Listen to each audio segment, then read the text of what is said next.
This podcast is brought to you by ServPro. I love the guys up at ServPro. They've sponsored a lot of my podcasts, and I am so grateful for that. If you guys ever have any needs for fire or water mitigation issues, if you have a flood in your house, or if you have a small fire in your house, or even larger fires or waters, call ServPro. They'll come out, they'll look at you, see what you've got going on, and they'll make it like it never even happened. That's their slogan. So give them a call if you have any of those issues. And there are even some issues that are outside of fire and water. I know you can get your wedding dresses clean there. You can get your clothing clean there.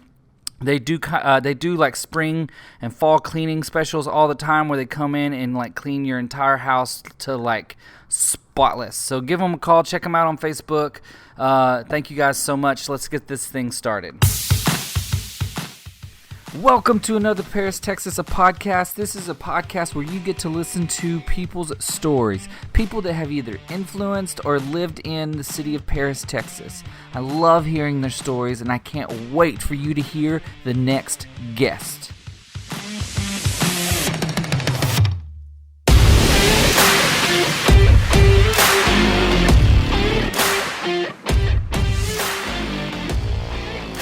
All right, guys, I've got a podcast first. This is the first time this has ever happened on this podcast. I'm very excited about this because as I have said and mentioned in other podcasts, there are a plethora of things I want to do going into the second year of the podcast. So for the first time, I have a guest that has previously already been on the podcast. Let me introduce Bradley Hilliard. What's up, dude? What's happening, my bearded friend? So you and your wife were on the podcast at the very beginning. Yes. I bet y'all were probably first 5 or 6. At least, yes. Maybe 10 per people that I sit down with. Right. And if I remember correctly, y'all were the first couple I think so. that I had ever done, which I've been looking for a new couple. I want to find me another couple that's a power couple like you guys are and get them on here again because I haven't done that in a while. Well, I wouldn't call us a power couple, but we're kind of awesome. I think you are super awesome. Power is an understatement. Well, thank you. Thank you very much. So I'm going to try to go differently at this podcast because we've had a lot of your history already brought up, and some stuff might get repeated, and that's totally fine. Yeah, kids and family and all that. Yeah. Right. I know we already covered like where you guys are from and all of that stuff, but I want to talk about your childhood a little bit because I'm going to lead up into where we're currently sitting. Absolutely. Tell us about what your thing as a kid was. Like, what excited you as a kid? So, as a kid, I'm going to say I was 12, 11, something like that. Bicycles were my passion. So you're looking at mid to early 80s when the freestyle, what we called back then was freestyling, which is the trick bikes and what you see at the X Games now, was just starting to begin. So I was in on that when it first started. So we had one little bike shop here in town, which carried a few stuff, but mainly our no internet. So no Amazon. No Amazon. No, we couldn't get it next day or anything like that. So basically what we found were BMX magazines at Walmart. That's a store, whatever. And that's how we got into it. And it was just like it jumped off the shelf at me, and I was like, what are these guys doing? Because it kind of started in California and New York and stuff like that. And yeah, I mean, I was into bikes anyway, that was what we did. We got on our bikes, rode down to our friend's house, played at their house, Mom said be back before dark, whatever. And so, but when this came out, I was interested. It sucked me in. So back then, being that there was only one shop, you had to rob and take from various bikes to make a Frankenstein bike because there was no Amazon to, like, when something broke on the main bike you were using, you didn't 2 days ship that sucker and replace it with a new one. No, you went to pawn shops and wherever you could find, if your friend or somebody had one laying in the backyard, you're like, hey, can I have that bike? Whether it was rusted up or not, who cares? And then you robbed the parts that you needed. We robbed the parts off of it, cut pieces off, whatever we could do to get these bikes. So that built, obviously, a skill set for you because you did that probably a lot. Absolutely. In my bedroom, I had grease all over the floor, the carpet. I'd lay towels. Mom loved it. I was going to say, I bet Mom loved that. Yeah, so yes, I was constantly, just like somebody that builds a car. I mean, that's kind of where they started at. They, up underneath the car with their dad or whoever teaching them this and that. And I just kind of taught myself. And no YouTube. No YouTube. No, there was none of that. Like, how do I fix this gear here? It's like you just start show me a video. Okay, how does this unscrew? And then how do I get it back together? At least kind of back together. And be safe. Well, no, we weren't worried about safety back then. No, not at all. So tell us a little bit about so you told us about freestyle, but that's the style, that's what you were into, because there's mountain biking and there's trail riding and street riding. Exactly, but none of that was really, it might have been around, I just didn't know about it. I was just, freestyling was what I did. So we got these magazines, you'd look at the new bikes coming out and the colors, and you just dreamed about having this certain brand or whatever. We'd save up our money, we'd mail order the stuff, which took, 2 to 3 weeks to come in. I mean, there wasn't no next day ship. Well, you couldn't afford next day shipping basically. So we'd get the bikes and whatever. And then one magazine, I think it was, there were like 2 magazines. One of them was called Freestyling, and the other one was BMX something. I can't remember. Anyway, they came out with a magazine that had detailed plans on how to build an 8-foot quarter pipe. Okay. So that's what we did. So the magazine had the directions. They had detailed architectural diagrams. I mean, how to make the arch, what the material list. I mean, they had everything. So we randomly scouted construction sites. We had no money to buy stuff. We didn't. I wouldn't say we stole. We kind of borrowed, but it was like off their scrap pile. Yeah, the leftover pieces. Every house that you see, they always have a scrap pile, and I mean, it was like pieces, whether it was 3 inches wide or 6 foot wide. We threw it in somebody's truck and took it to the house and Frankenstein ran together. Now, how many group of people was this? Oh man, we probably had, I'm gonna say 8 or 9 of us maybe. There was probably 3 or 4 that were really serious, and the rest of them were kind of hung around, and then they kind of got real serious about it. But it was just fun. I mean, and we look at it now. I mean, we had, at my house, we had a half pipe, a quarter pipe, a launch ramp. We had all this stuff. Mom loved that too. That's what I'm getting at. My mom and dad were so smart. I was like, they knew where I was. Yeah. They knew the people I was hanging out with. Why not? I mean, we scared the crap out of them. Yeah, because we were launching 8 foot, 9 foot off the top of this 8 foot ramp. So we were 16 to 20 foot in the air. A little bit of pads here and there. We all had helmets. That was one thing that Mom and Dad stressed. Everybody has to have a helmet, which I'm glad.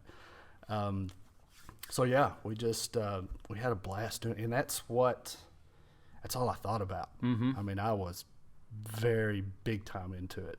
Now, okay, were you on TV, or was there a magazine, or there's a news? There's something that you were involved in that happened here. Yes, we it was we did a freestyle show for the grand opening. It was some grocery store. I can't remember if it was Super One or Piggly Wiggly or something like that. But yeah, we got paid to ride our bikes one afternoon. And people came out and watched. People came out. We actually had to do. We were going to do one show. And they had such a big turnout that we ended up doing 3 shows that day. Really? Yes. Yeah, it was crazy. I mean, we were, 16, 17-year-old kids getting paid to ride. I mean, it's fame. We were famous. Awesome. Yeah, we were awesome. We hit it the big time. We hit big time. Yeah, that was the last one we did. But so, did you ever dream that would lead you to where you are now? No, not at all. Not at all. This, where we're sitting at right now, was a dream. It's been a dream for as long as I can remember. But no, I never thought this would actually happen. Actually happen. Because we all have dreams. But we all have dreams, sure. Yeah. But some of them are Which feasible. is good. Yeah. And some of them are like, not feasible. Some are like, wow, that's never going to happen. Exactly. But man, that would be so cool. Yeah. I mean, Yeah.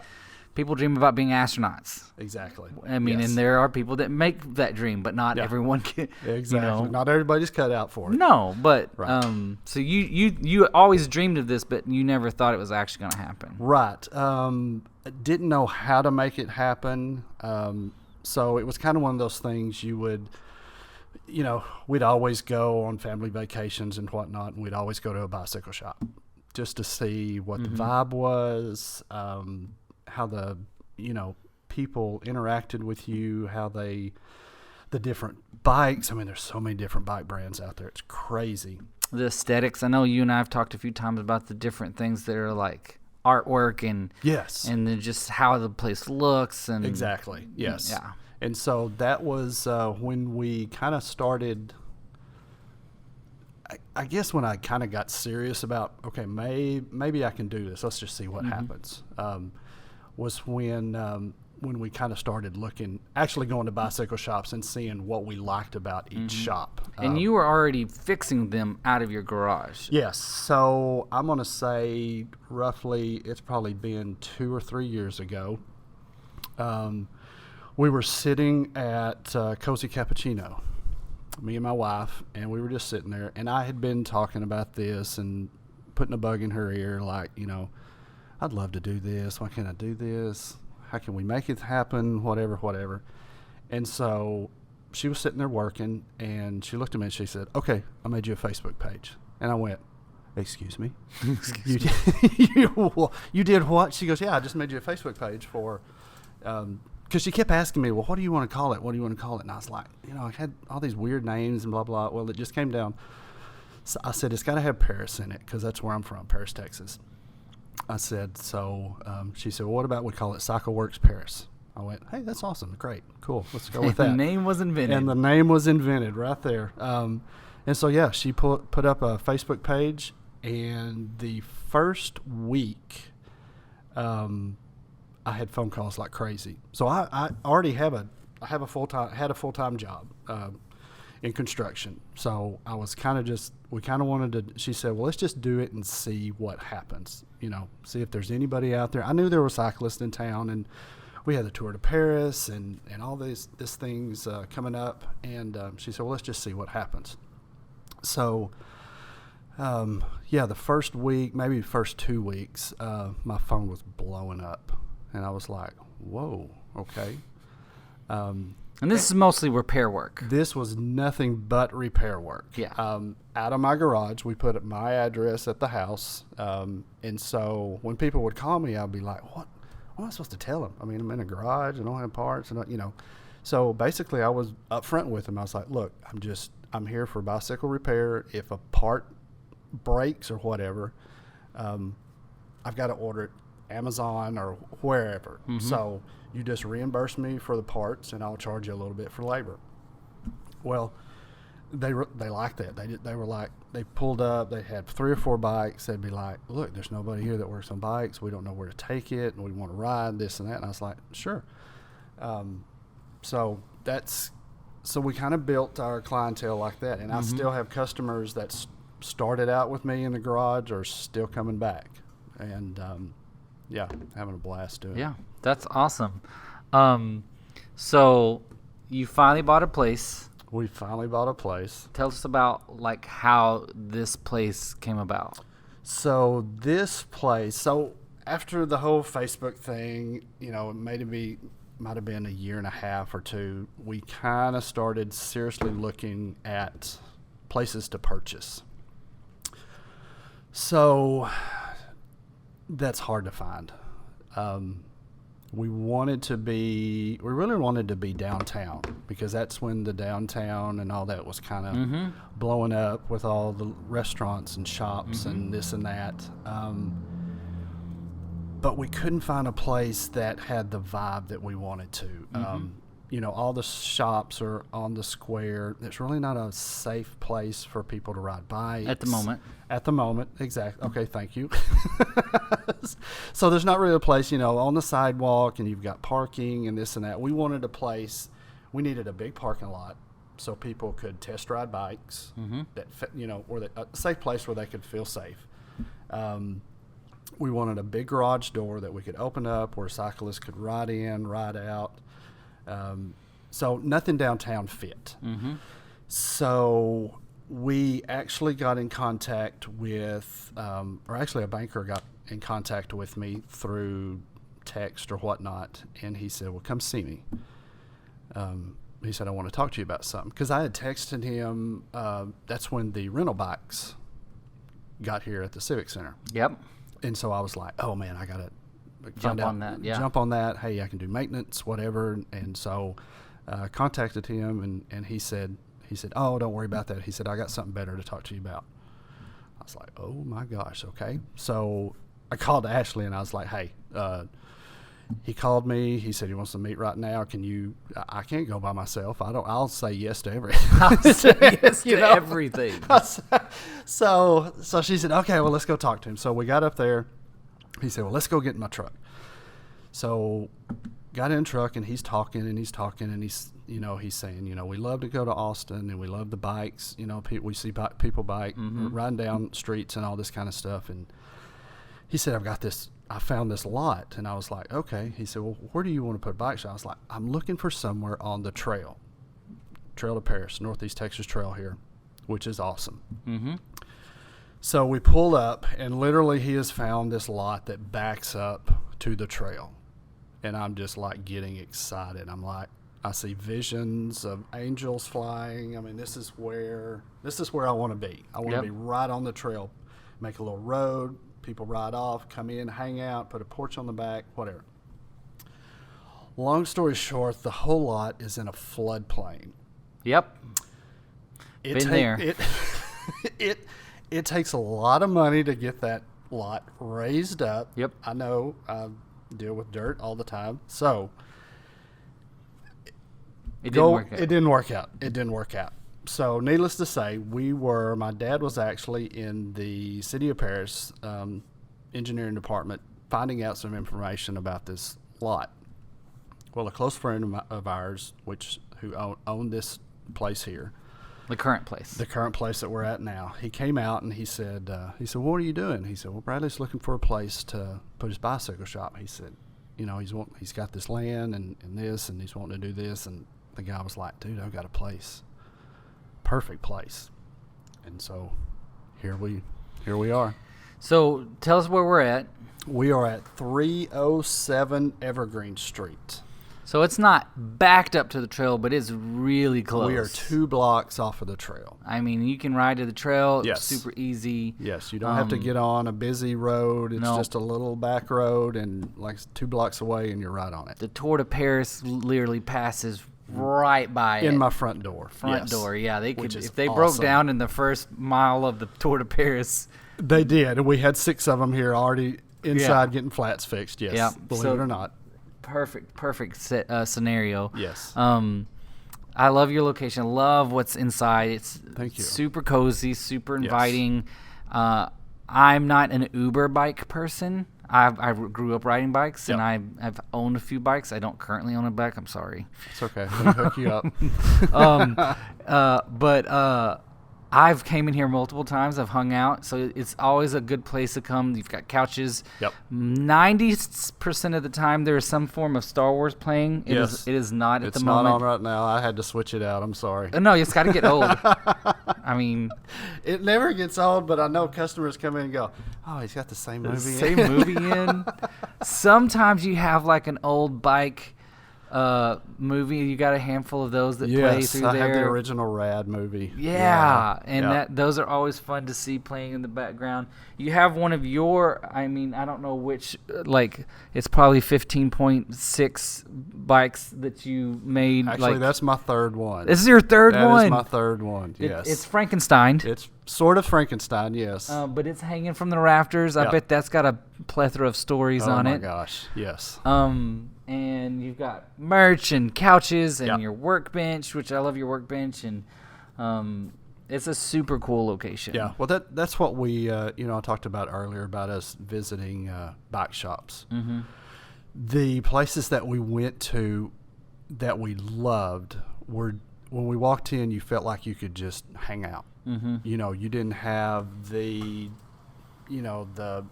people that work there coming at you, you need this bike, you want this bike, you need these shorts, you need this jersey, to fit in or whatever. We didn't like those places. Mm-mm. You kind of walked in and said, okay, let's get out. The places we loved had, they had either a little hangout spot or they were connected to a coffee shop Mm-hmm. or a bakery or something of that matter. So whenever we started, we really thought about putting a coffee shop / bike shop, which I'm glad we didn't now because we don't have the room in here to do that. But I do have a coffee pot and we do have water in the ice chest and stuff like that. So, and we did put couch and a chair and a TV, and we've always got music going. And so that's what we really wanted. We want a place that invited people, whether you ride bikes or not. Mm-hmm. If you're even interested, you don't have a bike, just come in, hang out, flip through the magazines. If I'm working on something, pull up a chair. Let's talk. Find out what you're interested in. It's totally open to amateur and Absolutely. pro Yes. level. Whatever your expertise on biking is. Exactly. And whether you're a BMXer or mountain bike, road, gravel, whatever you ride, if it has two wheels, I'm interested. And then I love your events, and I love businesses. South Main Iron's really good at this too. That are event heavy. Yes. That they're not only opening their doors, they're opening up to their community with Right. What is it? Taco Tuesdays? Mm-hmm. Is that what y'all do? Well, we did that for the tour. That was That was a Tour de Paris Event. Event, which we will start doing from now on. It was called Two Tires and Tacos. Oh, that's what it was. It's so it was we will do that the Friday night before the tour. It's just a come hang out. We had the taco truck, Taco City. Awesome. Shout out to them. They're awesome. We had them set up in the parking lot. We just wanted people to come hang out and just get ready for the tour. Y'all do a weekly ride, and I can't remember We do. It's called Social Ride 101. Okay. Which it is every Thursday evening at 7 o'clock. Starts from the shop. We go 2 blocks north, hit the trail. Mm-hmm. We'll ride down, turn around, and come back. It's around 12 miles total, 11 and a half, something like that. But it is a go at your own pace. If you want to go fast, you can go fast. If you want to go slow, you don't even have to ride the total distance. Mm-hmm. You're on the trail, so it's not far from the shop. You ride what you want to. Everybody meets back here. We're usually back here 30 to 45 minutes after we leave, and we just hang out till the last person leaves. And it is turned into, the first one we had 30 plus people here. Mm-hmm. And I was blown away. I really didn't think we'd have that many, but people were interested and they had a lot of fun. And after that, we have averaged at least from 15 to 20 people every Thursday night. Awesome. I mean, and it ranges from kids. I mean, when I say this is for everybody, it is for everybody, no matter your skill, no matter what type of bike you ride. We just want to get you here, have fun, get a little exercise, whether you think you're exercising or not, and come back and meet new people. We've actually had people come in and didn't know them, got to meet them, got to know who they were, where they were from, and then you start seeing them out in the community. You're like, oh, I saw you at Cycle Works, or you were at the ride side, or go to church. We went to church, that next Sunday, and we were like, oh, hey, we know you. Yeah. It's a lot of fun. It's my favorite day of the week. And I love that. So Paris has got a lot of bike stuff that I think a lot of people don't even know about. They don't. I mean, I know a lot of people wear the pump track that's coming up. Right. And I don't know the exact time frame, but we're at least 6 months away from that, probably. Yeah. They're supposed to be here in February, the last I heard. Casey Wrestler can give us more information on that. But Yep. and I think there's even a Facebook page for pump track if you want to find out more information on that. But they're definitely, we've got a pump track coming, and there's a lot of cool stuff that's coming with that. And then there's Barber Hills, which I think is a huge hidden gem. That is, I tell you, that is a place that not even people from Paris don't know about, but we had a couple in, I'm going to say it was 3 weeks ago. They were from Tyler, and they basically just drove in. I guess they found it on the website or Facebook or whatever, and they were like, let's go try. I guess they had some comments or something that were positive comments, but they really didn't talk it up very well. They were like, oh, this great trail, blah, blah, whatever. They went out there and rode, and they came back, and they were like, hey, we're in from Tyler and just want to stop at the bike shop and meet you and all that. And so I asked him, I said, well, where'd you go ride? And he said, well, we went to Barber Hills. And he said, let me tell you, y'all have some awesome trails. Yeah. He goes, he said, I'm going to go home tonight and write y'all I'm going to talk you up big time. Awesome. And I mean, they are constantly out there working every week, cleaning it, building bridges, building berms, taking rocks here and putting them there. And, I mean, it's awesome. It is really awesome. And I really don't think people don't know that it's even there. Exactly. Yes. Yeah. And I've ridden them in the past, and I've walked them for a video shoot. We did actually a video for the Barber Hills, and the walking was a lot tougher than riding. Absolutely. And I just love that there's that community there, and I know that the plans that are in motion for the downtown involve bike-friendly lanes and bike-friendly just atmosphere. I can't remember, but I'm pretty sure that they're going to have a path from the trail to the water park, the water cool. Water splash pad. There we go. I can talk. You can. You're good. Which and that may change. Listen, things change all the time in plans, but I love that idea of being able to technically rent bikes from the Civic Center and ride them all the way to our square. Exactly. And go hang out at the splash pad and then ride them all the way back. Right. That's the thing kids dream of. That's you back in exactly. That's the what 80s. We did. That's what. Yep. That's what we did. That's what it was made. That's what it's all about. Right.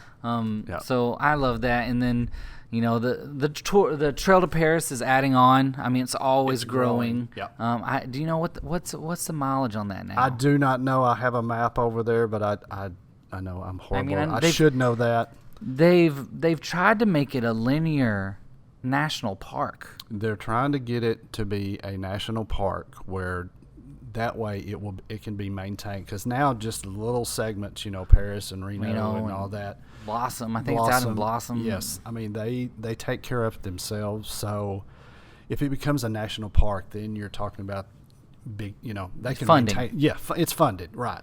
So then they can take care of it. More trash cans and more mile markers and more info areas and bathrooms possibly. And I know there's like a yoga. There is area. Yep. And that's where that land was that I was talking to you about. It was right by that? It was right south of that. I'm telling you, it was like It's prime low. But I love this spot here. Yeah. We're perfect here. Awesome. Well, I didn't intend on being full business related on this one, but I like where it went. Absolutely, I did too. I liked that there was a passion as a kid, and that it grew into something, and it's evolved into what it is now. Exactly. And I'm telling you, if you think you want to do something, just do it. Yeah. There are so many opportunities here. Just go talk to somebody that's opened their own business, or I mean, just start doing, and y'all have, and there's so much. I mean, with the internet and all this kind of stuff, it's at your fingertips. And you don't here's my I'm a huge component to this. I've started my own business. I champion people that start their own business. But the things that I've learned, and everybody knows this, but I don't think they don't fully think about it. You don't have to start out at the top. Right. You do not have to start out with a building. Yep. And Yep. all the amenities that come with the building. Yeah. And Start start out in your the garage. garage. My business is out of my smart car.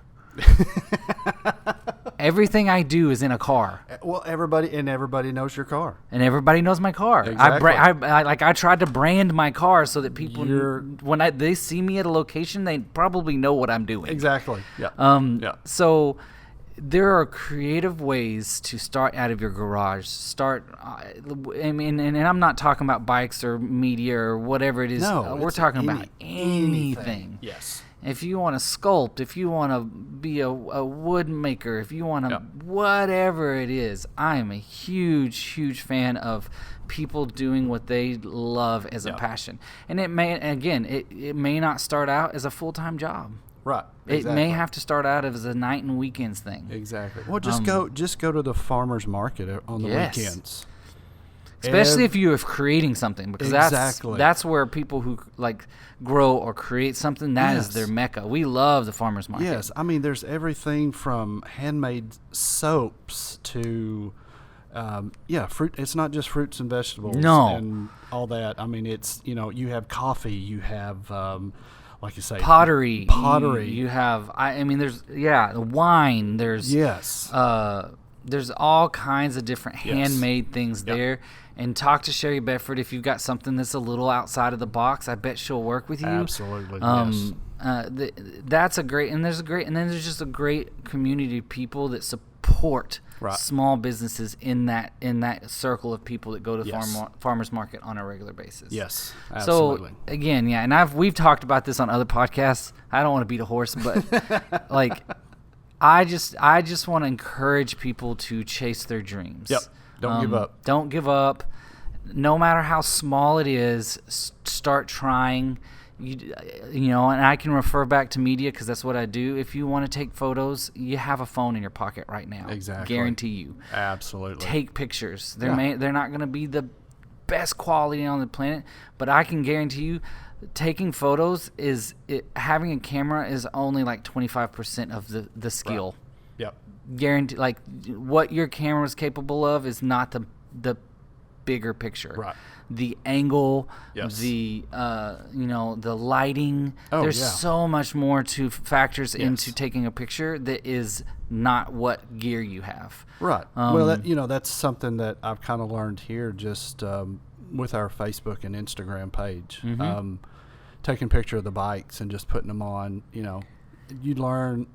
You kind of just start, that looks cool. Let's sit it outside, or the way the sunlight hits it, or it's something that I start thinking about now when I'm taking pictures of new bikes that would come in, and I'm like, okay, well, the sun's not where I need it to be, and I'm like, never thought about that before, but you just start practice, and it doesn't have to look like something Nike puts out. No. Just put something out, right. And then who knows? 5 years down the road, maybe you're working for Nike.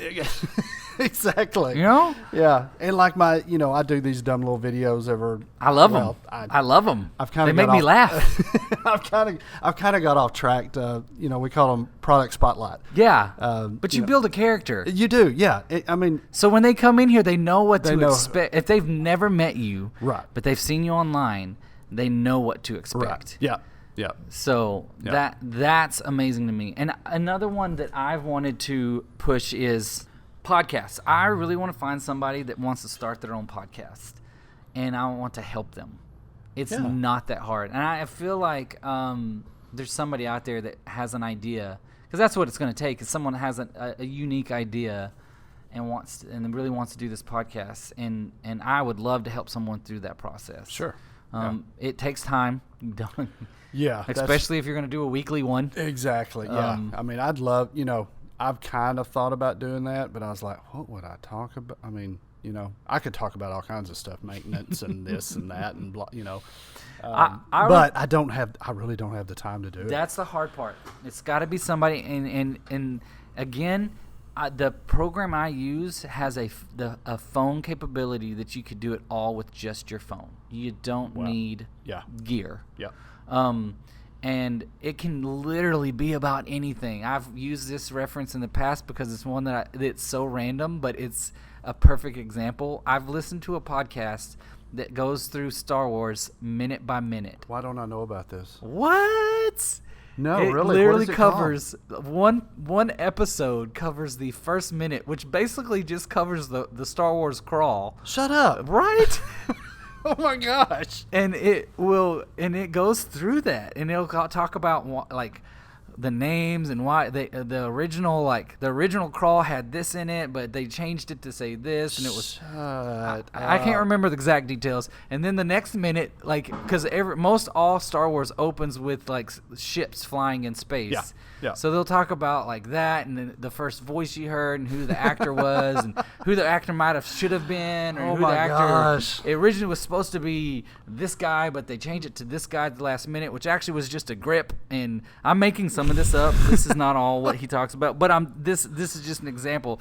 And some of his episodes are up to like 40 minutes long on 1 minute of Star Wars. Shut up! And then they go through the whole episode. So I mean, there's literally, I don't know if they've done every episode. Yeah. But they've done a lot, and I don't even know if they're still doing it, because I made it to like 20 minutes in, and I ended up giving up on it. I'm sorry if whoever made that podcast is listening. I'm so sorry, but whew, you had some long-winded podcasts on a minute of Star Wars. Yeah. And I'm a pretty big Star Wars fan. Absolutely. But in that, I'm saying you can really start a podcast about anything. Right. Yes. And you can talk about just about anything. Yes. And there is someone in the world that will want to listen to it. Somebody will want to listen to you. Yes. Yeah. And this one is very targeted towards Paris people, and that's what I wanted. I'm a huge fan of my town, and I wanted to talk about my town and the people that are in my town. And you have done an awesome job, let me tell you. Oh, thank you. This podcast, I know it's a big passion of yours, and I know you have very little time to put towards it, but the time that you do, it's turned into something that me and my whole family love to listen to. Now, I'll play catch up every now and then. I got to listen to 4 or 5 at a time, family vacations or what. But yeah, we binge watch stuff. We binge listen to stuff all the time.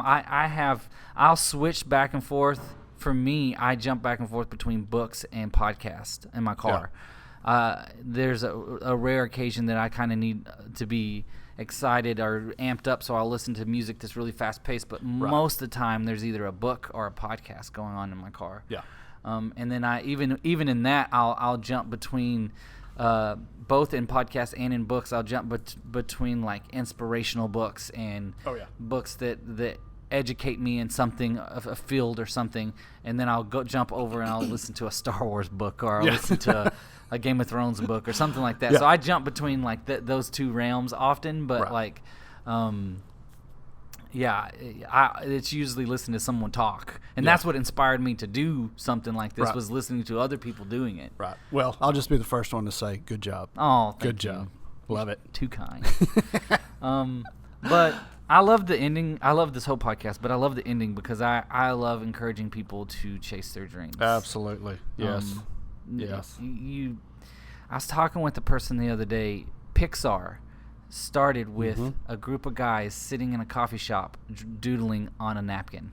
How awesome is that? Think about that. And now where are they at now? Look at where they're at now. Exactly. Now, I mean, it wasn't just any old guys. It was people who were already passionate about what they were doing, which is what we're talking about. Right. But think about the magnitude of that. Like that. I'm not saying it's gonna happen to you, the person that's listening right now. But what I'm saying is, like, it started. Who says it can't? Who says it can't? Right. It started as small as a napkin and doodles. Yep. And so chase that dream. Right. Sit in a coffee shop, doodle some ideas down, take a picture of it, post it on Instagram, and say, "That's what I'm gonna do." Oh, someone popped in. Uh-oh. All right, so a guy just popped in trying to find directions, and Bradley and I basically were zero help. Actually, I did. I found where he was supposed to be. Oh, did you? Yes. Okay. Yeah. All right. Yeah. He was at the wrong spot, so I said, just park it here, and we'll figure it out later. And then your lovely wife just showed up. Yes. She's here. Thank you so much for being on the podcast. Absolutely. Thank you for having me again. I enjoyed this. This was a great follow-up podcast. Absolutely. I have to do this again with someone else. You do. Yes, for sure. I really want to get Chris Eastep back on here. Yes. He's been one that I've been thinking about. Yes. Absolutely. If he's got any free time, he's super crazy busy over at South Main Iron. Yes. All right, guys. As always, we put out a new podcast every Monday, so stay tuned for next week's podcast. Please go get on my Facebook group. I should give a little reminder every Friday and Monday of the podcast that's coming up. You can even see who it's going to be. So go follow me on my Facebook group. It's called Paris, Texas, a podcast. And if you're interested in sponsoring this, reach out to me. I want to give one more huge shout out to ServPro. Thank you guys so much for sponsoring me. You guys are amazing. If you have any fire or water mitigation or any kind of cleaning of your house or clothing, they are the people to call. They have this really cool contraption, Espretta. I can't remember the name of it, but it basically takes, like, if your clothing or any kind of merchandise has been underwater in a fire and it smells like smoke or mildew or something, they put it in the machine, and it's like if you like Hulkified your washing machine. It's like boom, it's that much. It takes everything out, and it can even do like saddles or something like that. So if you have something like that, reach out to them. Check them out on Facebook. They would love to hear from you. Thank you guys so much. We'll see you guys next week.